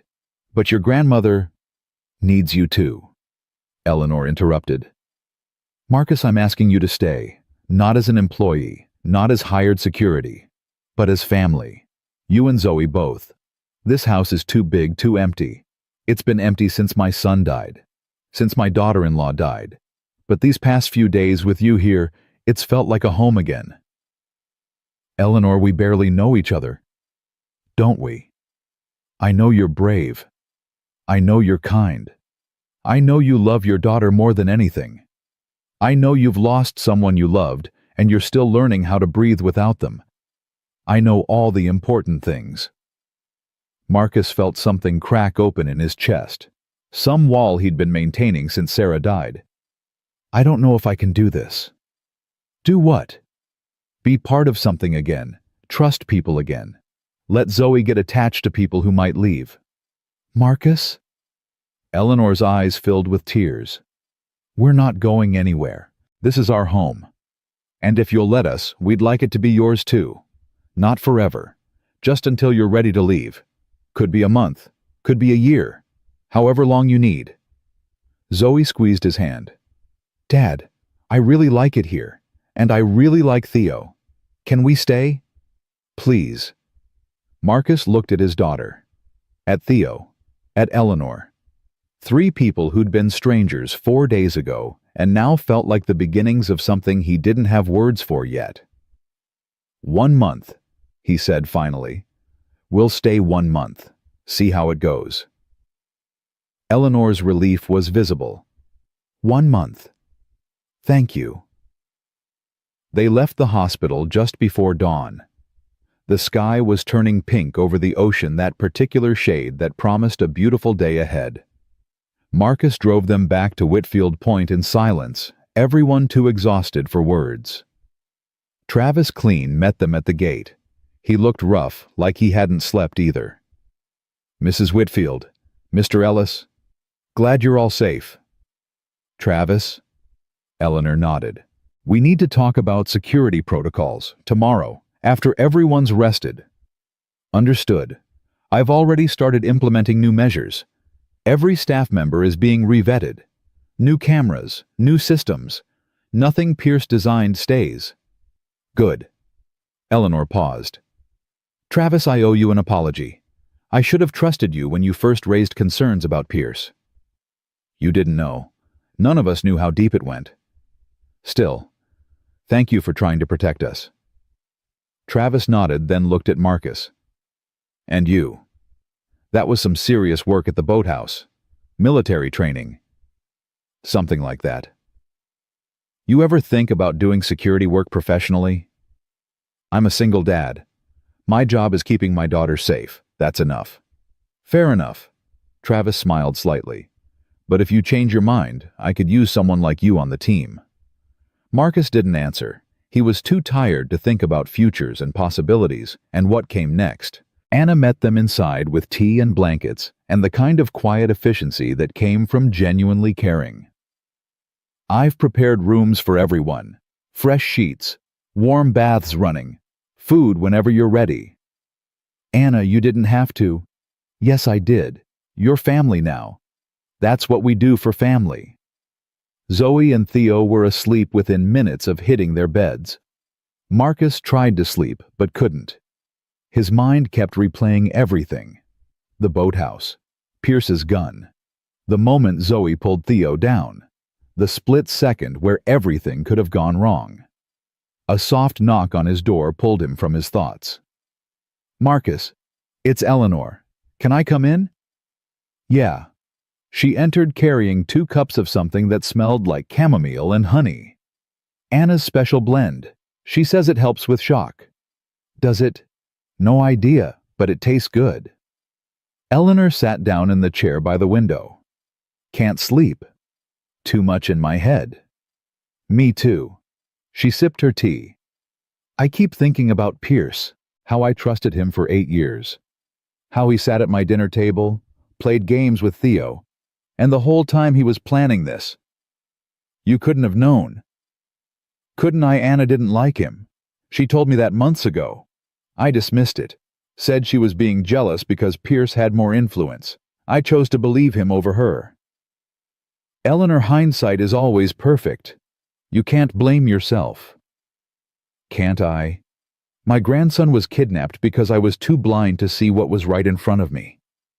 Marcus set down his cup. "Eleanor, look at me. Theo is safe because you called me the moment you knew something was wrong. Because you trusted your instincts when it mattered. Because you fought for him. That's what matters. You saved him, not me. We saved him, all of us, together." They sat in silence for a while, drinking tea, watching the sunrise over the ocean. "Marcus, can I ask you something personal?" "You can ask." "When your wife died, how did you keep going? How did you wake up every day and not just fall apart?" Marcus thought about it, really thought about it. "I didn't. Not at first. The first few months I was just going through motions. Zoe would ask me questions and I'd answer, but I wasn't really there. I was lost. But then one day Zoe came home from school crying. Some kid had said something mean about her mom being gone. And I looked at my daughter and realized she needed me. Really needed me. Not the ghost version of me, the real version. So I made a choice. I could stay lost in grief, or I could be present for her. I chose her. Just like that. No, not just like that. It took time, therapy, a lot of failed attempts at normalcy, but eventually I found my way back, or forward, or whatever direction you want to call it. Eleanor wiped her eyes. I'm afraid of forgetting them. My son, my daughter-in-law, their faces, their voices. Theo remembers less every year, and it breaks my heart. Tell him stories, every night. Keep them alive in stories. That's what I do with Zoe. I tell her about her mom. Funny things, sad things, real things. So Sarah stays real for her. Thank you, Eleanor whispered. For everything. You already thanked me. I know, but I don't think I'll ever stop thanking you. The next few days passed in a strange kind of peace. Police came and went with questions and paperwork. Lawyers handled the legal aspects of Pierce's attempted theft. The media picked up the story, but Eleanor's PR team kept most of the details private, protecting the children's identities. Theo had nightmares. Bad ones. He'd wake up screaming about men in the dark, about hands grabbing him, about voices threatening his grandmother. Eleanor tried to comfort him, but sometimes the only person who could calm him down was Marcus. Hey buddy, it's okay. You're safe. They're coming back. I know they're coming back. No, they're not. Pierce is in jail. Derek Manning is in jail. All of them. They can't hurt you anymore. But what if there are others? What if... Theo, look at me. Look at me. Do you trust me? Yes? Then believe me when I tell you this. I won't let anyone hurt you. Not while I'm here. Not ever. Understand? Theo would nod, eventually calm down, eventually fall back asleep. And Marcus would sit in the chair by his bed until morning, just like he'd done with Zoe after Sarah died. Zoe noticed. She always noticed. Dad, you're not sleeping again. I'm fine. You're going to make yourself sick. I'll sleep when I'm sure everyone's safe. Dad, we are safe. You made us safe. Now you have to take care of yourself too. Out of the mouths of children. Marcus started forcing himself to sleep. A few hours a night, not much, but better than nothing. 2 weeks after the boathouse incident, Theo and Zoe were drawing in the playroom. Marcus walked by and heard them talking. What are you making? Theo asked. A badge. See, it's a heart with a star in the middle. What's it for? For brave people. People who protect others. Like my dad. Like your grandma. Like Travis and Anna and Detective Chen. Can I make one too? Yeah, we can make a bunch. Give them to all the brave people we know. Marcus smiled and kept walking. Kids had a way of finding hope in the darkest places. That night at dinner, Zoe presented Eleanor with a badge she'd made from construction paper. A blue heart with a gold star in the center. What's this? Eleanor asked. A brave heart badge, for being brave and keeping Theo safe. Eleanor's eyes filled with tears. Thank you, sweetheart. This is beautiful. Theo and I are making more. We're going to give them to everyone who helped us. We're calling it the Brave Hearts Club. Theo nodded enthusiastically. And we're making rules. Rule number 1, brave hearts protect people who need help. Rule number 2, brave hearts are kind even when they're scared. Rule number 3, brave hearts never give up. Marcus felt something warm spread through his chest.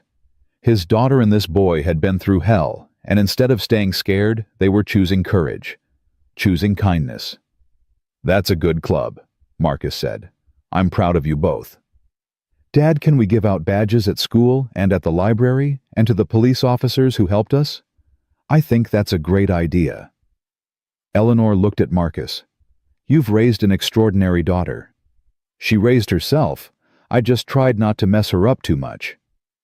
Over the next week, the Bravehearts Club became real. Theo and Zoe made dozens of badges.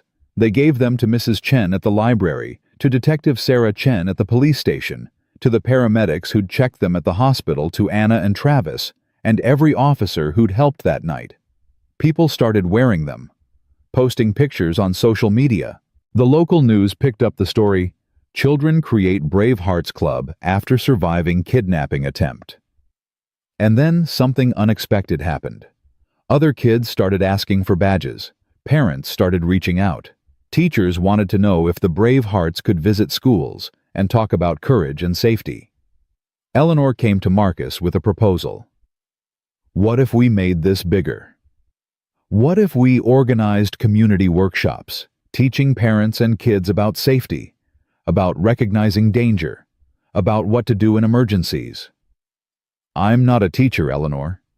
No, but you know things most people don't. You noticed the wrong shoes. You acted when it mattered. You could teach that. Marcus hesitated. I don't know. Dad? Zoe appeared in the doorway. You should do it. You're really good at keeping people safe. Other kids should know what I know. What do you know? That being brave doesn't mean you're not scared. It means you help people even when you are scared. You taught me that. Marcus looked at his daughter. When had she gotten so wise? Okay, we'll try it. One workshop. See how it goes. Eleanor smiled. I'll set it up. Anna can help coordinate. Travis can provide security expertise. And you can share your experience. The first workshop was held at the Riverside Community Center 3 weeks later. Marcus expected maybe 20 people. Over 100 showed up. Parents, teachers, kids, community leaders. Everyone wanted to learn. Marcus stood at the front of the room and felt his palms sweat. Public speaking had never been his thing. But then he saw Zoe and Theo in the front row, both wearing their Bravehearts badges, both looking at him with complete confidence. He cleared his throat. Hi, I'm Marcus Ellis, and I'm here because 3 weeks ago my daughter noticed something wrong. A man's shoes didn't match his uniform. That one observation stopped a kidnapping. I'm not here to scare you. I'm here to teach you what my daughter already knows. Paying attention saves lives. He talked for an hour. About awareness. About trusting instincts. About teaching children the difference between stranger danger and actual dangerous behavior. About creating code words for emergencies. About what to do if someone tries to take your child. People asked questions. Lots of questions. Travis added information about home security. Anna talked about vetting caregivers and teachers. Eleanor spoke about the importance of community networks and looking out for each other's children. At the end, Zoe and Theo presented Bravehearts badges to everyone who attended. Over 100 paper hearts with gold stars, each one made by hand. A woman approached Marcus afterward, crying. My daughter was almost taken from a playground last year. Nobody saw anything. Nobody helped. If people had paid attention like you're teaching, maybe someone would have noticed. Maybe someone would have stopped it. I'm sorry that happened. Thank you for doing this. Thank you for teaching people to see, to care, to act. More workshops followed. 1 a week at first, then 2. Word spread. Other communities asked them to come speak. Schools invited them. Churches. Community organizations. The Bravehearts Club grew from 2 kids with paper badges to a legitimate safety awareness program. Eleanor established a foundation to support it. Travis recruited other security professionals to help teach. Anna coordinated schedules and logistics. And Marcus found himself with a new purpose. Something beyond just surviving. Something that honored Sarah's memory by protecting other families from the grief he'd experienced. One evening, 2 months after everything happened, Marcus found Eleanor in the library, looking at photos of her son and daughter-in-law. You okay? Marcus asked. I'm remembering. The good parts. The parts I was afraid to think about because they hurt too much. That's progress. Is it? Sometimes it feels like I'm betraying them by moving forward. Eleanor, moving forward isn't betrayal. It's survival. and they'd want you to survive, just like Sarah would want me to. Do you think about her less now, your wife? No, I think about her the same amount. But now I can think about her without it destroying me. That's the difference. Eleanor nodded. Theo's nightmares are getting better.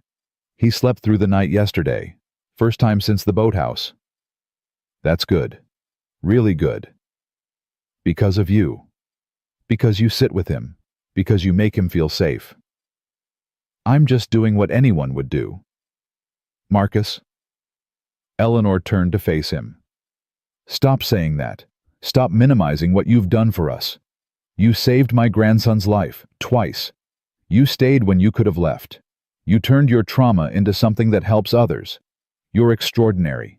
Accept it. Marcus felt his face flush. I don't know how to accept it. Then learn. Because Zoe needs to see that her father is a hero, and Theo needs to see that good men exist in the world, and I need... She trailed off. Need what? A friend. I need a friend. Someone who understands grief and fear, and what it means to rebuild after everything falls apart. I need you, Marcus. Not as hired help, not as security. As family. Marcus felt tears prick his eyes. I need that too. I didn't realize how much until right now. Eleanor hugged him. It was awkward at first, then natural, then necessary. Two broken people holding each other together. Thank you for staying, Eleanor whispered. Thank you for asking us to. The month Marcus had promised became 2 months, then 3. At some point he stopped counting, stopped thinking about leaving. Whitfield Point had become home in ways his old house never could be again. Zoe thrived. She laughed more, played more.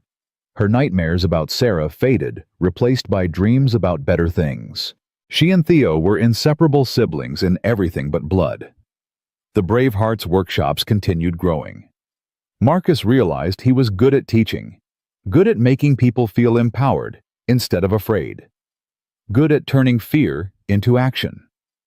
Anna became like a sister to Marcus, always there with coffee and encouragement, and the occasional kick in the pants when he started retreating into himself. Travis became a friend, someone Marcus could talk to about combat stress and survivor's guilt, and the strange experience of building a new life from the ruins of an old one. And Eleanor became family, real family, the kind that showed up when things were hard, the kind that celebrated small victories and mourned old losses and believed in better tomorrows. 4 months after the library incident, Detective Sarah Chen called with news. Pierce had been sentenced. 40 years for attempted kidnapping, conspiracy, fraud, and a dozen other charges. Derek Manning got 30. The others got various sentences. None of them would be getting out anytime soon. It's really over, Eleanor said when Marcus told her. They're gone. We're safe. We're safe, Marcus agreed. Finally. That night they had a celebration dinner. Nothing fancy. Just the 5 of them, Marcus. Zoe, Eleanor, Theo, and Anna sitting around the kitchen table eating takeout pizza and laughing about small things that didn't matter and mattered completely. Theo raised his water glass. I want to make a toast. To Marcus and Zoe, for saving my life, for staying, for being my family. To Marcus and Zoe, everyone echoed. Zoe raised her own glass. And to Grandma Eleanor for giving us a home. And to Anna for taking care of all of us. And to Travis, even though he's not here for protecting us. And to all the brave hearts everywhere who help people when they're scared. To brave hearts, they said together. Marcus looked around the table at faces he'd grown to love, at the life he'd accidentally stumbled into, at the family he'd found when he wasn't looking for one. Sarah would have liked this, he thought. She would have liked Eleanor's strength and Anna's kindness and Theo's resilience. She would have loved seeing Zoe so happy, so confident, so utterly herself. And maybe, just maybe, Sarah would be proud of him. For surviving. For healing. For learning to love again in all the ways that mattered. Dad? Zoe tugged his sleeve. You're doing the thing where you think too much. Sorry, just grateful. For what? For you. For all of this. For second chances. Zoe smiled and leaned against him. Me too, Dad. Me too. Outside, the ocean rolled against the cliffs. Inside, a family ate pizza and planned tomorrow's workshop and argued good-naturedly about whose turn it was to pick the movie. Marcus Ellis had come to a library to spend a quiet afternoon with his daughter. He'd left with a purpose, a family, and a future he never could have imagined. Sometimes he thought the best things in life happened when you stopped looking for them and started paying attention to what was right in front of you. Like wrong shoes on a janitor. Like a frightened boy who needed help. Like a grandmother who needed family. Like a daughter who needed to know that brave hearts could heal, could grow, could love again. Marcus had learned all of that. And now he was teaching it to anyone who would listen. One workshop at a time. One family at a time. One brave heart at a time. 6 months after the library autumn arrived with gold leaves and crisp mornings. The town's annual Harvest Festival was 3 weeks away, and Zoe had an idea. We should do something at the festival, for the Brave Hearts Club. Like what? Theo asked. They were in the playroom, surrounded by art supplies and half-finished projects. Like a parade. We could give badges to real heroes, teachers and librarians and firefighters and people like that. People who protect kids every day, but nobody says thank you. Theo's face lit up. Yes, and we could make a float, with a giant heart on it. Dad? Zoe ran to find Marcus, who was in the kitchen helping Anna prepare dinner. Dad, we need to be in the Harvest Festival parade. Marcus looked at Anna, who was already smiling. The kids want to do a Brave Hearts float. I think that's wonderful, Anna said. Eleanor will love it. Will she? Because organizing a parade float sounds expensive and complicated, and exactly the kind of thing this family needs, Eleanor said, entering the kitchen. I heard everything from the hallway. The answer is yes. Absolutely yes. Anna, start making calls. Marcus, you're in charge of logistics. Kids, you design it. We're doing this. The next 3 weeks were chaos in the best possible way. Zoe and Theo sketched designs for the float. Eleanor hired a local builder to construct it. Anna coordinated with the festival committee. Travis ensured security measures, and Marcus tried to keep everyone from going completely overboard. It's a parade float, not a military operation, Marcus said, watching Eleanor review detailed floor plans. Everything I do is a military operation. That's how things get done right. Eleanor, the kids just want to hand out paper badges. And they will. On a beautiful, professionally constructed float that represents everything the Brave Hearts Club stands for. Marcus laughed. He'd learned not to argue when Eleanor got that look in her eyes. The workshop schedule intensified too. They were now reaching hundreds of people each month. Parents brought their children to learn about safety. Teachers brought entire classes. Police departments started recommending the workshops to communities dealing with attempted abductions or safety concerns. Marcus stood in front of a crowd of 200 at the community center, more comfortable now with public speaking than he'd been 6 months ago. Most people think awareness means being paranoid, looking over your shoulder constantly, assuming everyone's a threat. But that's not what we teach here. We teach smart awareness, noticing inconsistencies, trusting your instincts, knowing when something's wrong without living in fear. My daughter noticed wrong shoes on a janitor. That's not paranoia. That's paying attention. A woman raised her hand. But how do you teach children to be aware without scaring them? You make it a game. You practice. My daughter and I play, "What's wrong with this picture?" everywhere we go. At the grocery store, I'll say, "Count how many exits you can see." At the park, "Tell me who's here with kids and who's alone." It becomes second nature. They're learning awareness while thinking they're just playing. Theo raised his hand from the front row. "Can I say something?" "Sure, buddy." Theo stood up surprisingly confident for a 10-year-old addressing 200 people. When the bad men took me, I was scared, really scared. But I remembered something Marcus taught me. He said brave people don't stop being scared. They just don't let fear stop them from doing what's right. So even though I was scared, I looked for clues. I listened to what they said. I tried to remember everything so I could tell the police later. And that helped. Being scared didn't stop me from being smart. The room erupted in applause. Marcus felt his throat tighten. The kid had been through hell, and here he was teaching others how to survive it. After the workshop, a firefighter approached Marcus. "My station wants to partner with Brave Hearts. We'd like to bring your program to schools in our district." "That's a big commitment." "It's a necessary commitment. What you're doing here, it's changing how people think about safety. We want to be part of that." More partnerships formed. Police departments, fire stations, schools, youth organizations. The Brave Hearts Club was becoming something bigger than Marcus had ever imagined. One evening, he found Eleanor in her office, surrounded by paperwork. "What's all this?" Marcus asked. "Grant applications, funding proposals. If we're going to expand Brave Hearts beyond this community, we need sustainable funding." "Eleanor, you don't have to." "Yes, I do. This is important work. It's saving lives. And it's giving Theo purpose, giving all of us purpose. I want to support it properly." Marcus sat down across from her. "I never thought it would become this big." "Did you think you'd still be here 6 months later?" "Honestly, no. I thought we'd stay a month, maybe 2, then go back to our old life. And now? Now I don't want to go back. Zoe's happy here. I'm happy here. This feels like home in a way our old house never did after Sarah died." Eleanor set down her pen. "Marcus, I need to tell you something. When Theo was taken, I was terrified. Not just of losing him, but of failing him the way I felt I'd failed my son. I couldn't save my son from that car accident. But you saved Theo.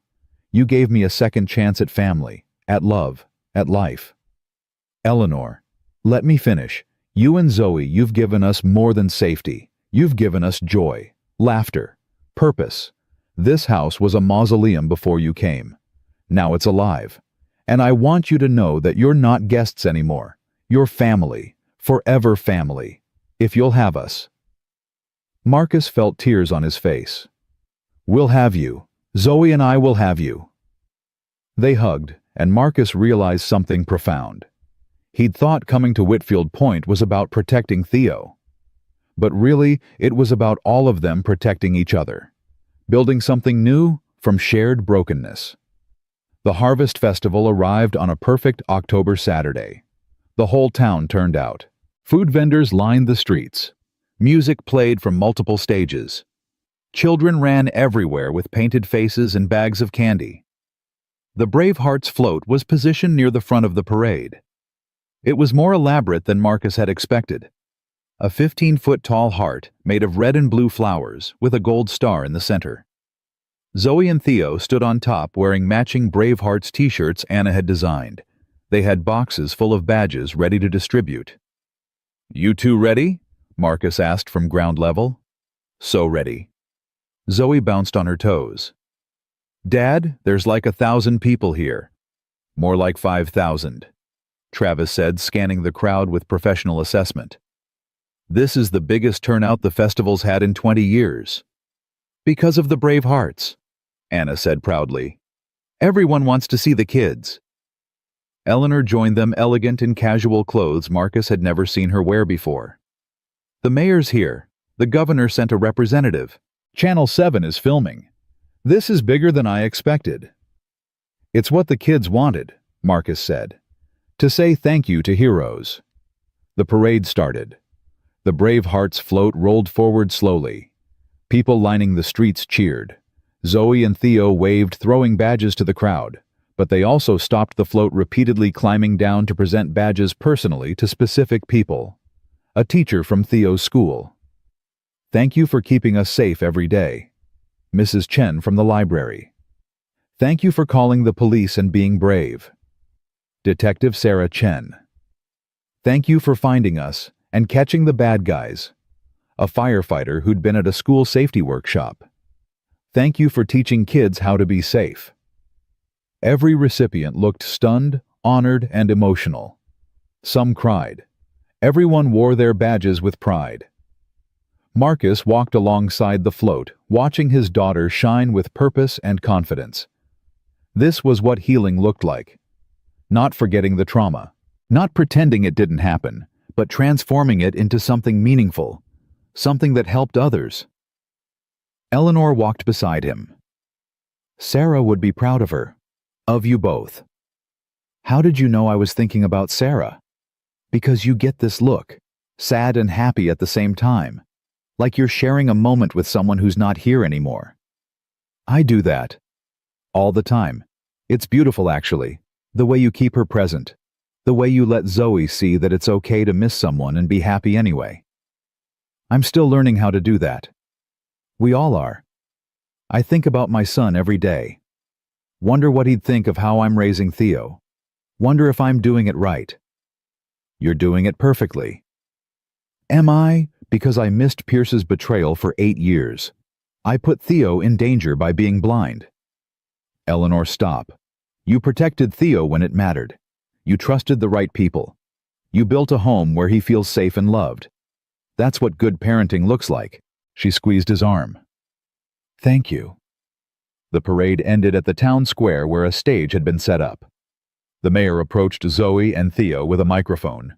"Ladies and gentlemen, I'd like to introduce 2 very special young people, Zoe Ellis and Theodore Whitfield, founders of the Brave Hearts Club." The crowd erupted in applause. Zoe looked nervous for the first time all day. Theo took her hand. "We got this," Theo whispered. Zoe nodded. They stepped up to the microphone together. "Hi." Zoe said, her voice small but clear. 6 months ago, something really scary happened to me and Theo. Bad people tried to hurt us, but good people stopped them. And we learned something important. There are way more good people than bad people. And good people do brave things every single day. Theo took over. "So we started the Brave Hearts Club because we wanted to say thank you to everyone who protects us. Teachers who watch out for us at school. Librarians who keep us safe. Police officers and firefighters. Parents who teach us to be careful. And soldiers like Marcus who know how to be brave even when they're scared." Zoe continued. "Being a brave heart means you help people, even when it's hard, even when you're scared, even when nobody's watching. It means you pay attention. You trust your feelings. You speak up when something's wrong. And you never give up on keeping people safe." Theo pulled out a special badge from his pocket, larger than the others, blue and gold and beautiful. "We made a special badge for the person who started all of this, the person who noticed wrong shoes and saved my life. Marcus Ellis. Will you come up here?" Marcus's heart stopped. He looked at Eleanor, who was smiling through tears. "Go," she whispered. "They need you." Marcus climbed onto the stage. Theo and Zoe stood on either side of him. "Marcus," Theo said, pinning the badge to Marcus's shirt. "This is for keeping hearts safe, for teaching us to be brave, for showing us that heroes are real." Zoe added her piece. "For being the best dad, for saving Theo, for staying with us, for making us a family." The crowd was on their feet, applauding, cheering.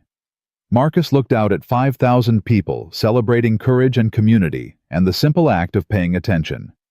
He saw Travis and Anna crying, Eleanor with her hand over her heart, Mrs. Chen from the library waving, Detective Chen saluting, the firefighter who'd partnered with them, the teachers, the parents, the children, all of them wearing paper badges with hearts and stars.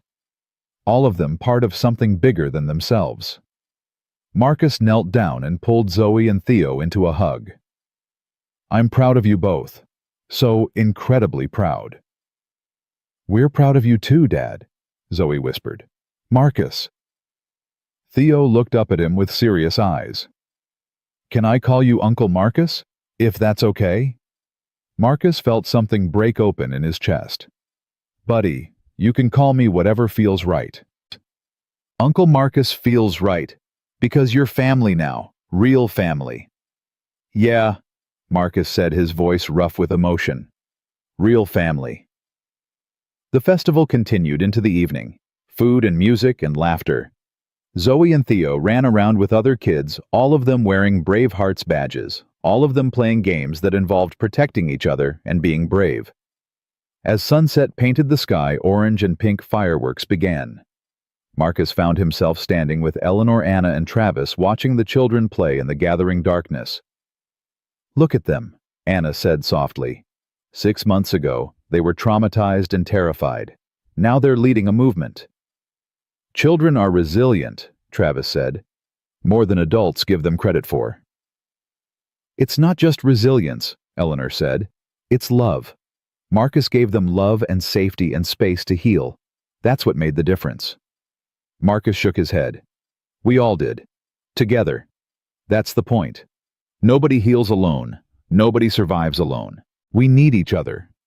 "When did you get so wise?" Eleanor teased. "I'm not wise. I'm just a dad who got lucky, who found people who needed the same things I needed. Community, purpose, family." A voice called from across the square.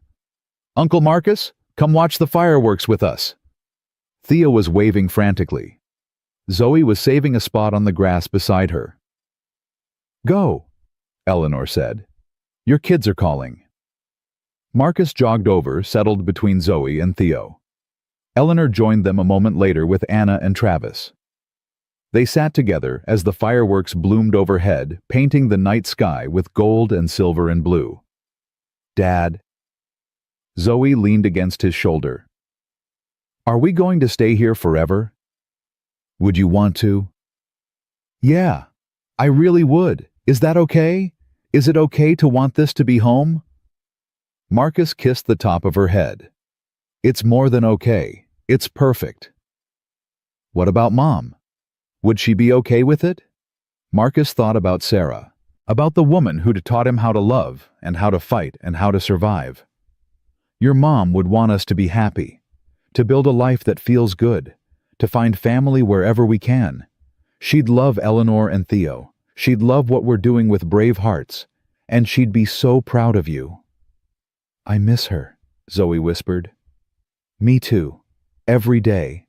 But Zoe, she's still with us, in the brave way you face things, in the kind way you treat people, in every good choice you make. She's there." Zoe nodded against his shoulder. They watched the fireworks in comfortable silence. Theo had fallen asleep against Eleanor's side. She stroked his hair gently, her face peaceful in the glow of the explosions above. "Eleanor," Marcus said quietly. "Thank you for asking us to stay that first night, for trusting me, for giving us this. Thank you for saying yes, for staying, for showing me that family isn't just blood. It's choice. It's showing up. It's love in action." "That's what Brave Hearts is really about, isn't it?" Anna said. "Choosing love over fear. Choosing to show up. Choosing to protect each other." "Yeah," Marcus agreed. "That's exactly what it's about." The final firework exploded overhead, gold sparks that spread across the entire sky before fading slowly to darkness. The crowd cheered. Children laughed. Someone started playing guitar nearby, a soft melody that drifted through the night. Marcus looked at the people around him. Zoe half asleep now but smiling. Theo completely asleep and safe. Eleanor at peace in a way she hadn't been 6 months ago. Anna and Travis friends who'd become family through crisis and trust. This was his life now. Not the life he'd planned. Not the life he'd imagined after Sarah died. But a good life. A full life. A life built on courage and community, and the simple act of noticing when something was wrong and choosing to help. "Dad," Zoe murmured sleepily, "you know what the best part of the Brave Hearts Club is? What's that, sweetheart? That we made it together. All of us. From something bad, we made something good." "That's exactly right. And we're going to keep making good things. Right. Right. Together. Always together." Zoe smiled and closed her eyes fully. Marcus held her close, feeling her breathe, feeling her heartbeat, feeling the absolute certainty that they were exactly where they were supposed to be. The music played on. People gathered in small groups, talking and laughing. The festival wound down slowly, reluctant to end such a perfect day. Marcus stood carefully, lifting Zoe into his arms, even though she was getting too big for it. Eleanor did the same with Theo. They walked through the town square together, past vendors packing up, past families heading to their cars, past people still wearing Bravehearts badges and talking about workshops and safety and community. "You did good today," Travis said, walking beside them. "Both of you." "The kids did good," Marcus corrected. "We just supported them." That's what good parents do. Support. Guide. Let the kids lead when they're ready. "When did you become an expert on parenting?" "Since I started watching you. You're better at it than you think." They reached the cars. Travis and Anna said goodnight and headed to their vehicles. Marcus settled Zoe in the back seat of his truck. Eleanor put Theo in her car. "See you at home?" Eleanor asked. Home. Marcus loved the way that word sounded now. "Yeah, see you at home." The drive back to Whitfield Point was quiet. Zoe woke up halfway there. "Did I fall asleep?" "You did." "Was I snoring?" "A little bit." She giggled. "Dad." "Yeah." "Today was the best day. Maybe the best day since Mom died." Marcus felt his chest tighten. "Yeah, baby, it really was. I think Mom would have liked today. She always said the world needed more kindness. That's kind of what Bravehearts is. Kindness with courage. Your mom was a smart woman." "I know, I remember." Zoe paused. "Dad, is it okay if I'm happy here, even though Mom's not here?" "Zoe, listen to me. Your mom would want nothing more than for you to be happy, to build a good life, to find family and joy and purpose. Being happy doesn't mean you love her less. It means you're living the kind of life she wanted for you." "Okay, good. Because I am happy. Really, really happy." "Me too, Zoe. Me too." They pulled through the gates of Whitfield Point. The house was lit up, welcoming them home. Eleanor's car was already parked. Anna had left the porch lights on. Marcus carried Zoe inside, tucked her into bed, kissed her forehead. "Love you, Dad." "Love you too, more than anything." He found Eleanor in the kitchen making tea, something she did every night now. It had become their ritual, tea and conversation before bed. "Theo went right back to sleep," Eleanor said. "He was exhausted." So was Zoe, but happy exhausted. The best kind. Eleanor handed him a cup. "Marcus, I've been thinking about the Bravehearts expansion, about what comes next. And I want to do this right. Hire professional staff, create a real curriculum, partner with more organizations, take this national, maybe international, make it something that outlasts all of us." That's ambitious. That's necessary. What started as two kids giving out paper badges has become something important. We owe it to them, to everyone who's been helped by this program, to make it sustainable. Marcus sipped his tea. "You're right, and I want to help, however I can." "Good. Because I was hoping you'd consider becoming the director of programs, making this your full-time work." Marcus stared at her. "Eleanor, I don't have credentials for something like that." "You have something better.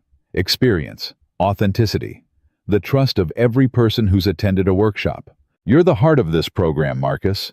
It should be your job." "I need to think about it." "Take all the time you need. But know this, you've already proven you can do it. You've been doing it for 6 months. I'm just offering to make it official and pay you properly." Later, lying in bed, Marcus thought about Eleanor's offer, about the life he was building here, about Zoe's happiness and Theo's healing and the community they'd created, about Sarah and what she'd want for him. And he knew with absolute certainty that this was his path forward. Not just surviving, Not just existing, but truly living, making a difference. Honoring Sarah's memory by protecting others the way he wished someone could have protected her from cancer. He pulled out his phone and texted Eleanor. "Yes, I'll do it. Director of Brave Hearts programs. Let's make this bigger than all of us." Her response came immediately. "Thank you for everything. Sleep well, Marcus. Tomorrow we start building something extraordinary." Marcus set down his phone and closed his eyes. For the first time since Sarah died, he fell asleep easily. No nightmares. No waking up in panic. Just peace. Deep, settled peace. The kind that came from knowing you were exactly where you were meant to be. With the people you were meant to be with. Doing the work you were meant to do. He thought about wrong shoes on a janitor. About a daughter who noticed. About a boy who needed saving. About a grandmother who asked him to stay. About how one moment of paying attention had changed everything. And he smiled in the darkness. Because sometimes the most ordinary days led to the most extraordinary lives. All you had to do was notice. All you had to do was care. All you had to do was act. Everything else followed from there. Marcus Ellis, widowed veteran and single father, had learned that lesson in a library 6 months ago, and he'd been teaching it ever since, to hundreds of families, thousands of children, countless communities, one brave heart at a time.